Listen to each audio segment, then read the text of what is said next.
Welcome to Therate. I am Ashley with my co-host Katie and a couple of very special guests. We are not therapy, but we are here to have a good time talking about Mad Woman today. So I would love to kind of have our guests introduce themselves from TheraSwifts.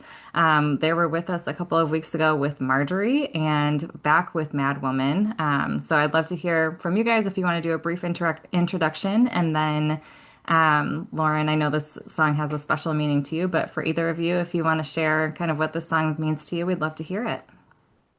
Yeah, so I'm Lauren Redding, here with my co-host and sister Meredith. We have a podcast called TheraSwifts, and we were so fortunate to have Katie and Ashley on a couple of months ago now at this point. I'm a therapist. I specialize in women's trauma and grief, and I'm licensed in New Jersey, New York, and Pennsylvania. Mad Woman is a very special song to me. So I actually totally rebranded my therapy practice to be a nod to the song. So originally, when I started my private practice in 2022, I named it Daylight Counseling Services after that song by Taylor Swift. And it was very much focused on maternal mental health and perinatal loss and trauma. And I really love that work. I still do that work. But I really felt coming into 2025 and after the election and the inauguration, what I was noticing in session with my clients is that these incredible women I work with who have complex trauma histories were becoming so activated by everything that was happening politically that they were shutting down and really weren't able to engage in the ways that they wanted to in terms of fighting fascism. And so it just really quickly, I felt like my focus kind of changed to be all about supporting women through processing their trauma, particularly trauma from the patriarchy, so that we can engage politically in what is literally the fight of and for our lives. And Mad Woman has been the anthem for that. And so my new practice is Mad Woman therapy. So I'm in my Mad Woman era. Love that. So And cool. and I'm Meredith Redding, Lauren's sister-in-law and love and Swiftiedom. And I'm a depth psychotherapist in California. I have a practice in Malibu, and I'm a co-host of TheraSwifts, and I have a love of trying to kind of translate very heady, complex psychoanalytic topics via Taylor Swift. And Mad Woman is one of my favorite, like, sort of translations for a number of different things. I love it for a lot of different reasons. In our podcast, we have listeners write in from all over the world about songs that have been instrumental in their healing. And Mad Woman is definitely, I would say, like top five. Yeah, if not top three, yeah. Yeah. So that's been a real gift to hear all of the different ways this song has um, validated the female experience in particular. Obviously, everyone suffers from it, from patriarchy, but the particular gaslighting experience. And I discovered Mad Woman right after I discovered Marjorie, which was my like initiation. So I went from Evermore to folklore and then back into like the whole Swiftie canon. But I remember when I first heard Mad Woman, this was when I was starting to realize that Taylor Swift was like an epic genius. And I had really very late to the party. This was during the pandemic. And I was preparing a presentation on eating disorders, which is one of my specialties. And I love working with eating disorders in part because they are this kind of cultural symptom Yeah. of everything, and particularly for women. And I just was blown away. I was like, well, there's my lecture. Like I should just play the Mad Woman song. Like that kind of captures my whole thesis. Um, and we can get into this more when we do the deep dive, but I particularly personally love it because um, as someone that's in the psychoanalytic field, I think like any critical practitioner, like I'm wholly aware of the need for reparations that psychoanalysis owes. Mm, And one of those is towards women and the really, really ugly legacy of like iatrogenic kind of mhm, effects, right? Of someone coming to, in the 20s, like a male analyst with hyperemesis, which mhm. and I both suffered. Hyperemesis is like violent nausea through your entire pregnancy, like morning Mm. sickness on steroids, like your worst food Yeah. poisoning It's like being in a car crash every day for nine all day, months. every day. It's Super really fun. pretty horrible. And some women just get, it's just a bum card. Yeah. But psychoanalysis, with all of their arrogance, if you had hyperemesis in the 20s to the 50s, and the primary treatment at that time would have been old school, not what I practice, old school Freudian psychoanalysis, they would think that the woman was just harboring infantile fantasies and was so ambivalent about leaving maidenhood and becoming a mother, and of course, losing her sexual, right? There's the projection Sure. that she needed to sit in her vomit to be, matured out of her infantile regression. Oh God. When you call me crazy, I get more crazy. Right? So when I learned that and I heard this song, I could do endless things, but whenever I teach psychoanalysis, I often reference Mad Woman as Mhm. a way of really trying to, you know, reckon with some really dark history. Mhm. And Lauren knows this, but every time I do this, I'll have lyrics of Mad Woman and I'll quote Taylor Swift.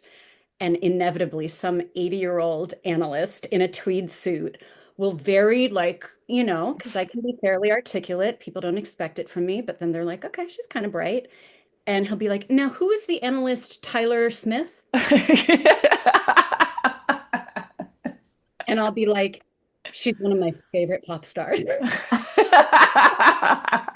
I love them so much. But I'll literally be like, Tyler Smith, such an excellent, really top-notch. That's amazing. I hope so much that Taylor hears that. What a game. Like, I Tyler think she Smith. No, laughed no, so the hard. analyst is Tyler Smith. Yeah. Tyler. Oh, so good. That's great. Well, I'll kick us off with some questions for this song. I'll be honest, I came up with a few and then I just kept re-listening to the song and I was like, I could go on and on. Like there's just so many things. So these were the first that came out, maybe not even the best that could have come out, but I would love to ask, what is it like to feel misunderstood? Mm, Because we hear in this song she's being called crazy and then she's seeming angry and then there's like these pictures of people saying these horrible things to her, right? Like and sometimes Katie and I on our podcast we laugh because I tend to be a little bit more literal, and then Katie thinks that sometimes Taylor is being more cheeky with things mm, than I pick up on. So I don't know which of those it is, but when she says like that people are saying things about her or you're calling me angry, all of these things, then I am picturing like her hearing that from somebody and saying like, no, like this is valid. Like I'm still going to do what I'm gonna do. This is valid.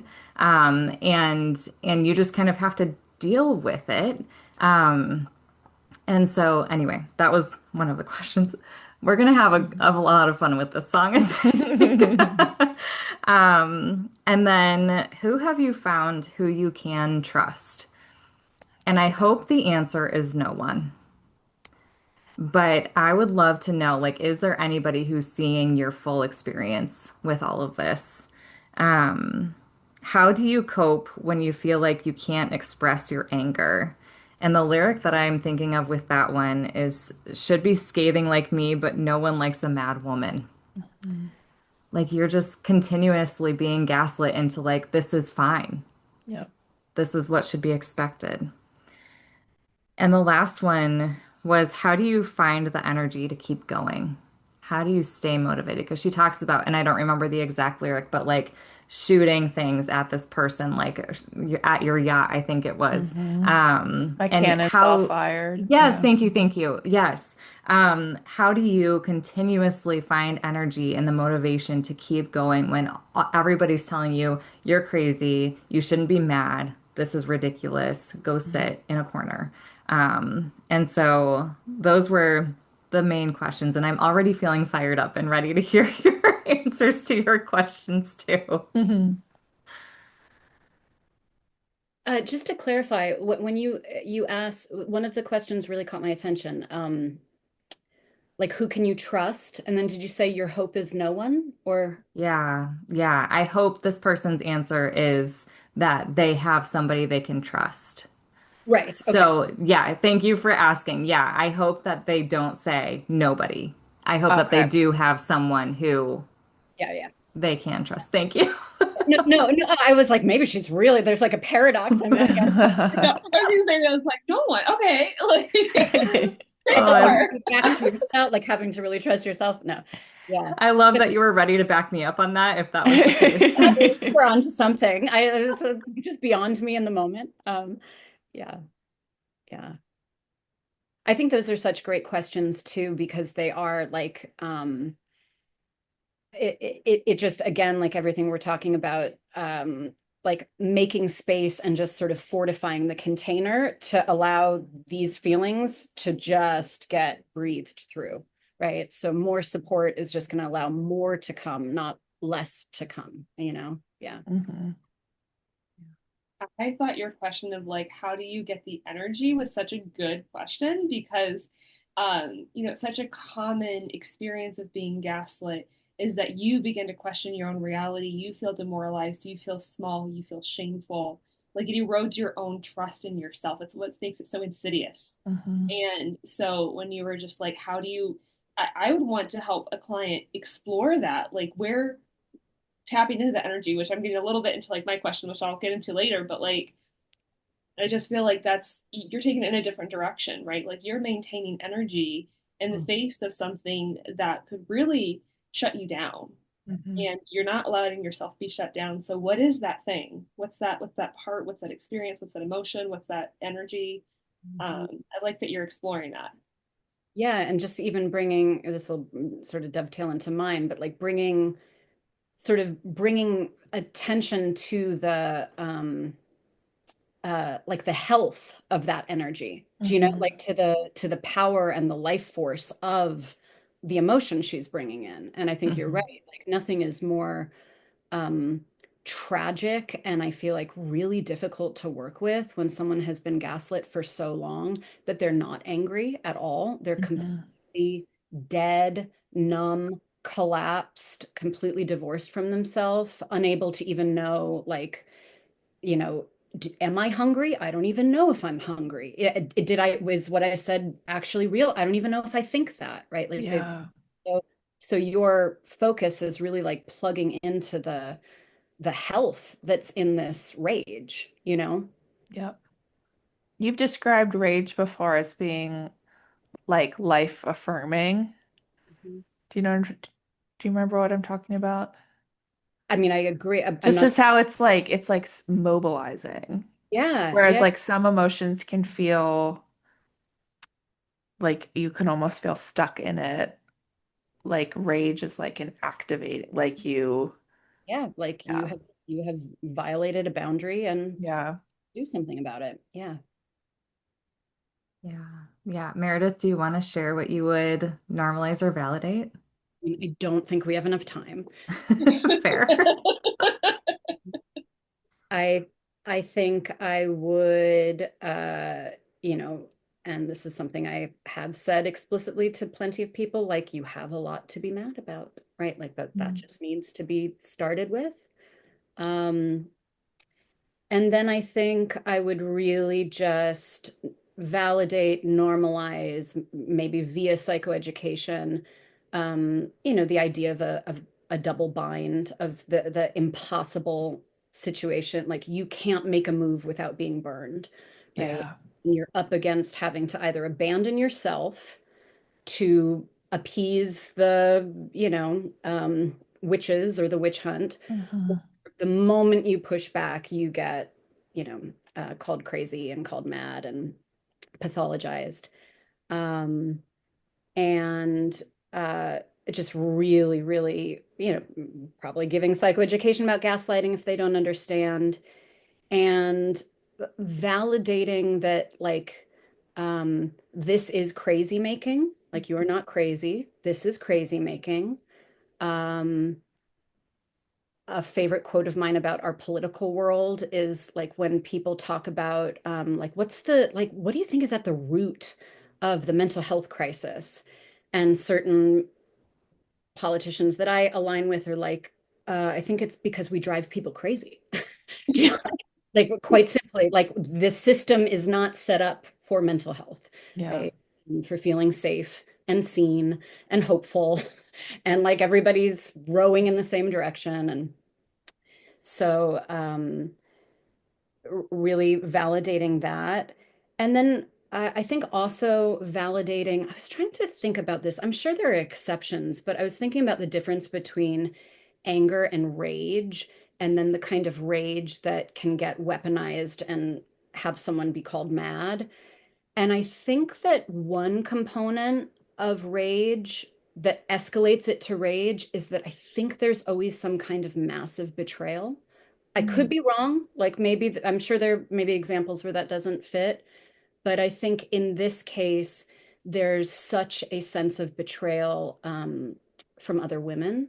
Like that's, Yeah. and I know that our listeners have written in, and that line in particular is Yeah. often the one that people feel the most seen and kind of saved by. Hmm. So I would also really validate the betrayal, the, it's like what we know about trauma. Like so often, a traumatic incident is horrific in and of itself, but what makes it traumatizing is what the Yeah. people around you do with it, right? If you're believed, if you're immediately cared for and given space, or if you are exiled or questioned or judged or, made a pariah. So really just like naming that piece of the loss that's embedded in the rage, the loss of belonging.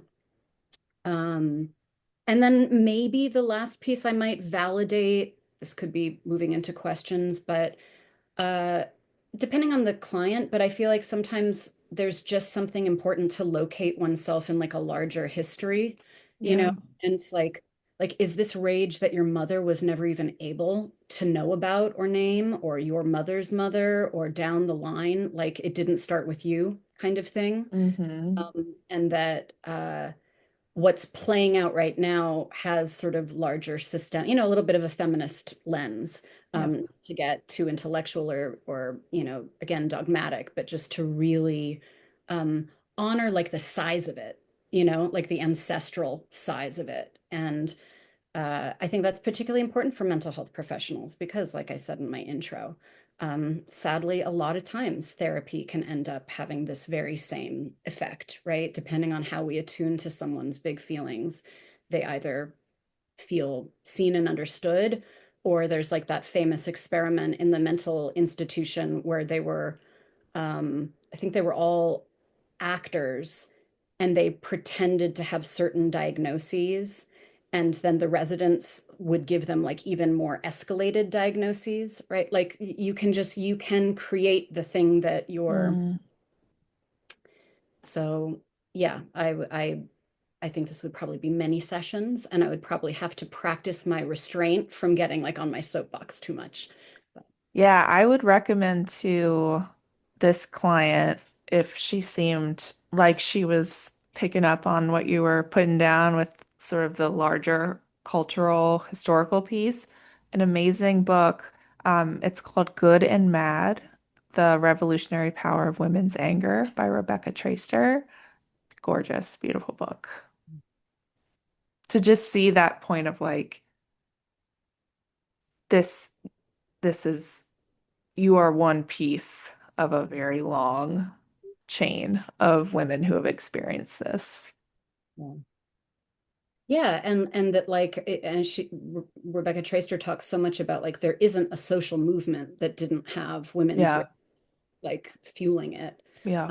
And that's also the maybe this is what you were referencing, Lauren, like in somatic experiencing, Peter Levine has this big idea about like trauma being an incomplete defensive response. So, Mm. so often if you're in a traumatic situation or your fight response is not available to you because it's traumatic, Hmm. and for women, that's almost always the impulse that has to get the most repressed. Yeah. Um, that rage is a way of like re-owning that repressed response, that if someone pushes you, your body actually wants to push back. Yep. And that's not violence, that's like a completion cycle. Right. So I would be honoring that too, like that actually quite the contrary. This isn't pathological, and I think you have a lot to be angry about. And this anger is healing, Hmm. necessary. Hmm. I I'm love what you're talking here about like the, connecting to a community of people who also are angry about this and Mhm. tapping into that energy, but also a model of what anger could look like and do, right? Because I've noticed with clients as they're processing anger that inevitably it seems like, and this wouldn't always be the case, but frequently somebody will mention somebody in their life who has been angry and who has hurt them, and they're like, well, I don't want to be like this person. And so, and then we Mm. do a lot of work of like unblending like your experience of anger and your experience of this person because they're not the same. So I love this idea of like tapping into like a movement. It's like the way that our anger can be a fuel for social good and kind of individuating it from like somebody else, your experience of somebody else's harmful expression of anger on you. Yeah. Totally. Well, and so often I run into that all the time too. And when we unpack it, it's often the person whose anger was violent and now that's the like traumatic reference point Yeah. weren't in any way owning their anger, right? The Right. whole thing is that they were repressing it and then drinking or not able to own it vulnerably and so then exploding or, right? Like it was so not conscious, like this song, right? Yeah. Like, this is a prefrontal cortex rage. Do you know? Yeah. A lot of thinking that she's able to do and a lot of insight while also very much being connected to her primal Mhm. feelings. I Yeah. love that point, Mare. I think so many of the women that I work with experienced some form of like an angry dad Hmm. or an angry grandparent or whatever. But that sense of like having to walk on eggshells. And so you do from a very young age, you make this connection between anger and not being safe. And then when you grow up, it feels unsafe for you to experience anger. And so being able to name that and like we're talking about kind of like untease that, Hmm. that like, yes, it is true that when you were little, that person was angry and you are not safe. And it's also true that today you can be angry and you can be safe. Mhm. Mhm. But like the work that has to happen in your body to get reacquainted with your anger. Yeah. Because like I borrow a lot from somatic experiencing, which is very for our listeners very body based work where you can connect with how your body feels and whatnot and where those emotions show up. And I would probably say in my experience that clients are most hesitant to connect with their anger physically, Mhm. right? Like if it's like sadness, it's like, oh yeah, I feel that here. If it's fear, like people are, but when it comes to anger, they're like, I just noticed that like almost like that freeze on a lot of clients' faces of like, that makes me uncomfortable, right? Mhm. And I'm like, oh, bring it on, let's talk, But Mhm. yeah, I think that idea of like being connected to that bodily experience of safety with an emotion that might inherently feel unsafe to you can be a long process of Yeah. coming to yourself. Absolutely. Yeah. We had on Dr. Ingrid Clayton, who's a colleague of mine who has a fantastic book coming out in the fall called Fawning. And so that fourth response, right? Fight, flight, freeze, fawn. She writes so beautifully about like how key for, I would say, most of the women I know and work with that have such a culturally indoctrinated fawn response. That's being the so polite and Yep. being easy. So therapists, right, Mhm. tend to have that. Like the way of breaking out of that embedded trauma response in your system is getting in touch with your anger, Yeah. right? Not only that anger, when it's conscious and mature, um, uh, isn't going to be painful or isn't going to be dangerous from other people. Like the right people in your life shouldn't have to be afraid of your anger, right? Mm. Like you're not a bully because you're upset, right? Like if this patient said this to me, like to me, God forbid, but if she said, every time you call me crazy, I get more crazy, be like, that is a really valid point. Like there's a Mhm. dynamic, like, yikes.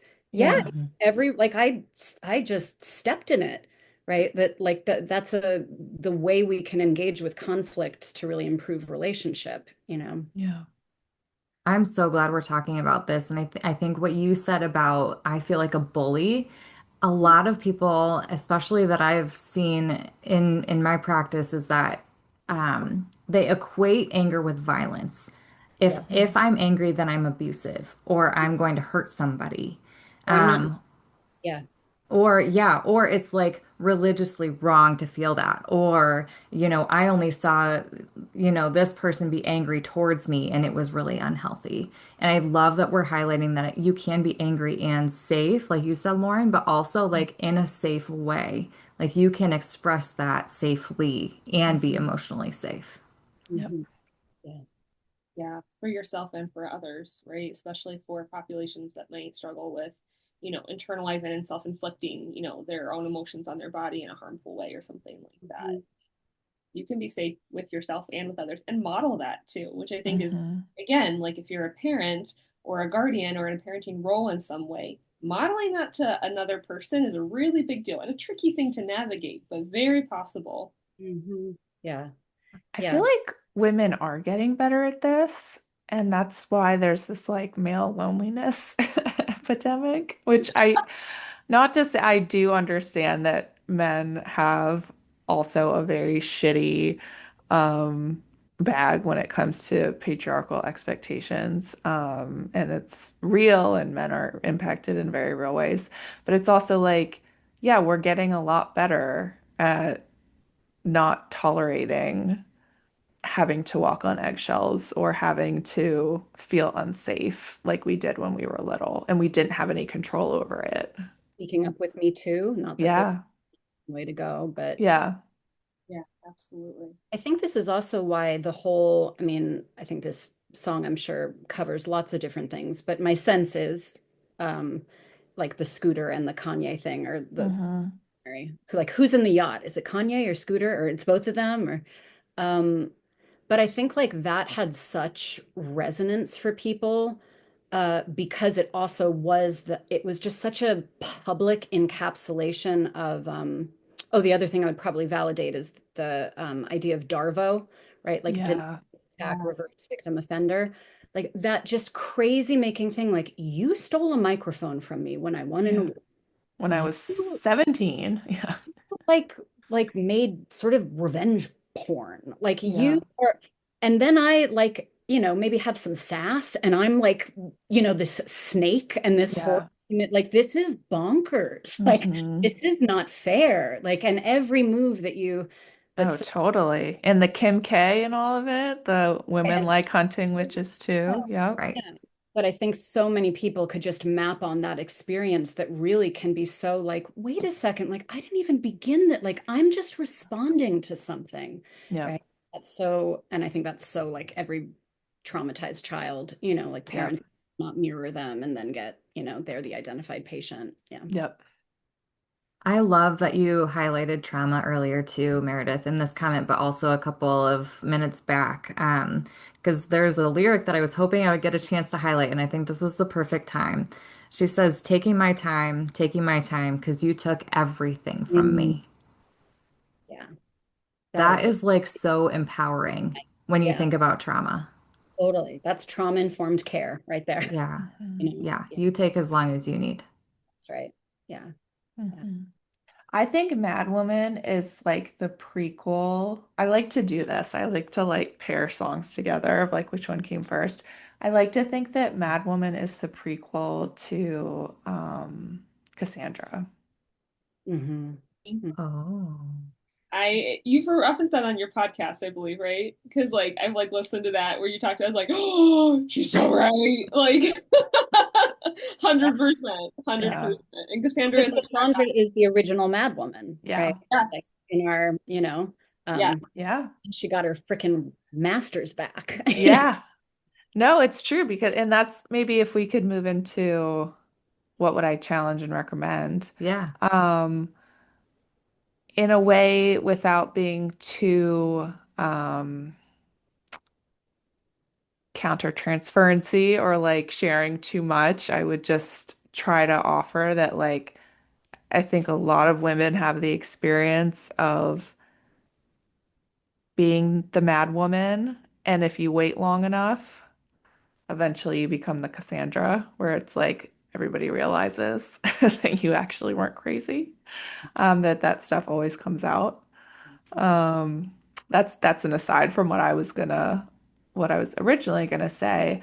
I think my mind really went to, I would recommend that this client learn to tolerate the discomfort of not being liked.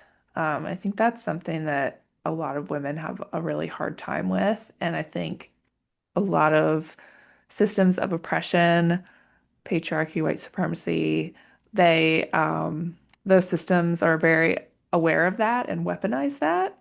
And it's like, it's such a, like covert way to keep women submissive and compliant is to say like, well, if you speak up, nobody's gonna like you.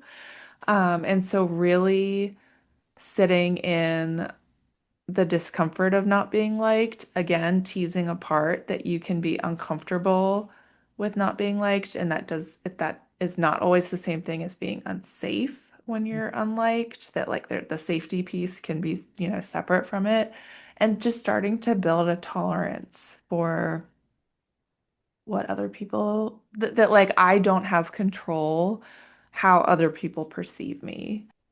I think that that really is like one of the key, I mean, I know it's a key theme in my own life, but yeah, I can't think of a single really person, but especially women in my practice, that that's not core. And it makes me wonder if that's also part of, at least at a certain stage in her like rise to stardom, and then by the time she got like to galactic level fame, like if that's part of what Taylor like offers to people. Mhm. Like I know I grew up with this, like I really had this idea like, well, if I'm a good person, then like no one will dislike me. Do you know, like if I really do things right, like Oh yeah. it's like hilarious now, but like, but I mean, if I really act appropriately, like, why would anyone not like me? Like, Yeah. if I don't hurt them or if I don't, and that's not how life works and how other people work. But there was this idea, like, no, no, no, somehow if you do it a certain way, there'll be just like a universal consensus. There Mhm. won't be the single person that's like, she annoys me, or right. Or, the classic like perfectionist thing, like give a speech, everybody stands up applauding, and there's one person in the corner, and you blew it. But I think like there, especially like with younger girls, when we're working through that of like not going to be everybody's cup of tea, or the more you like stand up for something, that's going to be, Mhm. then you're also going to come with a certain, I will use Taylor as an example. Like, I know she's your favorite person like on the planet. Like lots of people do not like her. Mhm. Like at all. Like she is not just sort of lukewarm, right? But so I wonder if that's part of like the mythology that people really love too, not just how beloved she is, but because she's had that level Mm. like epic attack. Yeah, Like she's the like cyber bullied to, but she's like a redemption story from like a Britney Spears or something. Do you right. know? Yeah. Yeah, absolutely. And I love your point, Lauren, about like learn to tolerate of being disliked. And I think I'll add that when other women get referenced so much in this song, and I think that's you would hope that wouldn't happen, or maybe you wouldn't expect that to happen, to have other women in your life or other circles, or maybe women that you know are experiencing something similar and they're turning on you and you're like, really? Mhm. Like part of that's like that feels like a really painful thing to learn to tolerate. Hmm. It is. It feels like, what's the word? What's the word when like somebody turns against you? Real. Betrayal. Betrayal. Thank you. Yeah, Such a betrayal. yeah, the betrayal that kind of leads to that rage of like that really dials it up. Like it was bad enough that it was happening, but then this person joins or this group of people, and it's like now like the he just got turned up to 10, right? Like Totally. Or it's like in like adult children of alcoholics will always talk about like let's say whichever parent was drinking, let's say dad is drinking, Mhm. like there's such a sense of betrayal, like you really harmed me. But actually, the even deeper betrayal is sober mom who, quote, let it happen, Yeah. right? Yeah. Like you were there, like you're not nuts, and you're supposed to have my back, right? Hmm. yes, yes, oh, absolutely. Yeah. Yeah. So any last thoughts on that? Good conversation. So kind of moving into like encouragement, I yeah, I have a lot that I'd want to encourage here, but one of the things that I want to talk about, which I think we've kind of echoed this a little bit already, is that anger can be fuel if you allow it to be fuel, right? Like you said, Lauren, earlier, like anger is activating. It's an emotion that is meant to be expressed, and it's there to tell us, something happened and it shouldn't have, or something didn't happen and it needed to, like whatever that Hmm. situation may be, but it's there to give you the energy to make the change. And that energy is far too big to live in our bodies. It has to come out in some way. And so allowing that energy to be expressed. Um, and when you can identify ways to direct that energy, you can turn away from harm into something really positive and powerful. So I love that you referenced the book Good and Bad by Rebecca Traister because it's one of my favorite books. But I love that she highlights like this revolutionary change that can happen when you allow your anger to be something that motivates you. And I think the key to that is not allowing that to like eat you up inside, right? That has Hmm. to be directed and expressed. But that would be really a main thing I would encourage. And what I actually really love about this song as well is that if you're going to be blamed no matter what, There it is. freedom, baby. Totally. Freedom. No, Like, own your power, own the truth, stand up for what you believe in. Like, at a certain point, there's something very liberating about realizing I'm going to be labeled no matter what. And so I can just own it. I can just own it. Hmm. Like, it's releasing what other people are going to say about this and just stepping into your own power. And I don't really, it's a hard thing to do because of the ties that you might have to cut in that process. But my encouragement would be like, allow this to direct you. It's there for a reason. Like, don't hold back from it. So I love this quote that's attributed to Jane Goodall, and maybe if it's not correct, then somebody can correct me. But she's noted to have said, "It actually doesn't take much to be considered a difficult woman. That's why there are so many of us." Hmm. indeed. Yeah. I'm like, "Amen, Jane." Yep. Amen. Yeah. Yeah. Hmm. So, any last thoughts of encouragement? Anybody have anything to add to that, or? Yeah, I mean, I think I couldn't agree more. The sort of that like, disillusionment that I think we have over and over.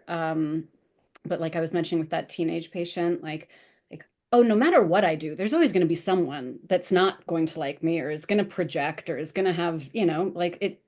So I might as well like maintain my authenticity. And I think this song, like we've had so many people write in, and this is always like a little delicate because I do, I think like externalizing and can be a defense, and like the like three asshole rule or whatever, right? Like if you meet, it's like, okay, am I in any way contributing to this? Yep. So there's room for that I think is essential in therapy. But with this kind of gaslighting, there's something that's just so beautiful and like essential about someone just being able to trust their own mind again. Yeah. Yeah, I see this for what it is. I'm not crazy. You are calling me crazy. Um, and it makes me just think of like another framework to how you said it is also Gabor Mate's thing, that so often like big like maturation points throughout the lifespan are this like dilemma, like will I sacrifice my attachment to myself to maintain my attachment to someone else or Right. to an affiliation? And that as children, we absolutely have to abandon ourselves in order to maintain attachment to whatever care figure is there, no matter how Yeah. gaslighting, abusive, dangerous.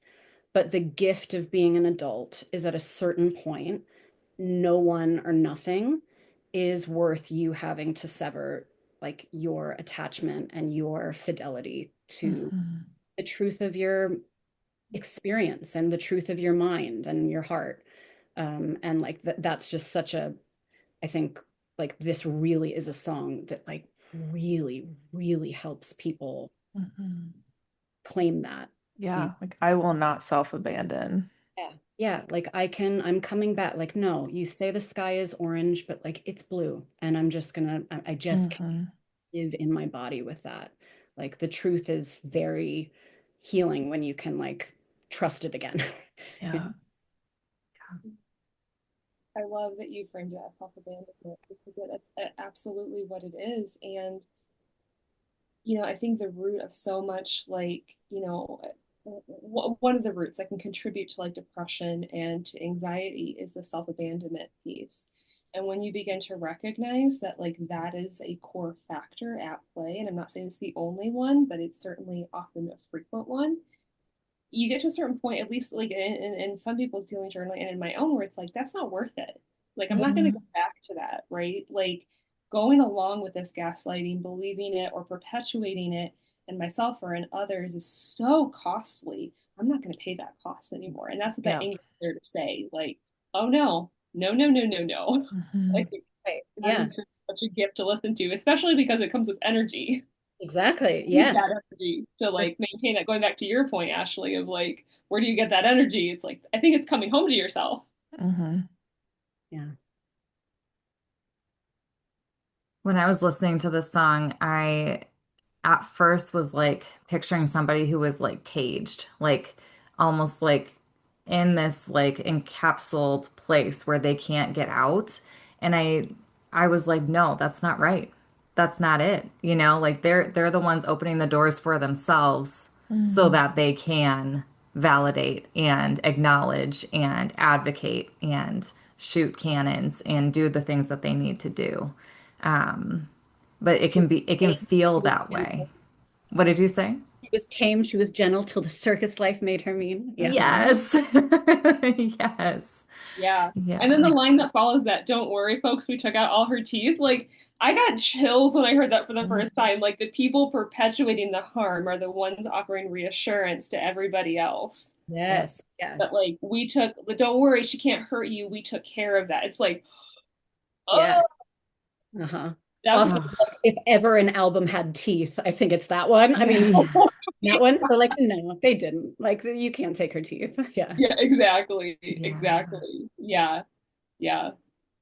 Yeah. For any Swifties who aren't aware, that's referencing Who's Afraid of Little Old Me. Any other thoughts about this song? I love Mad Woman as a tool to embody like sacred rage.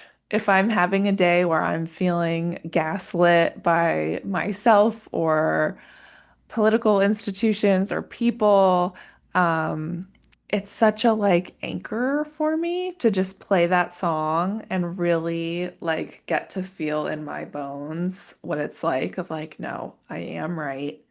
This is part of the system, whatever that reassurance needs to be. And so almost using it as like a coping strategy.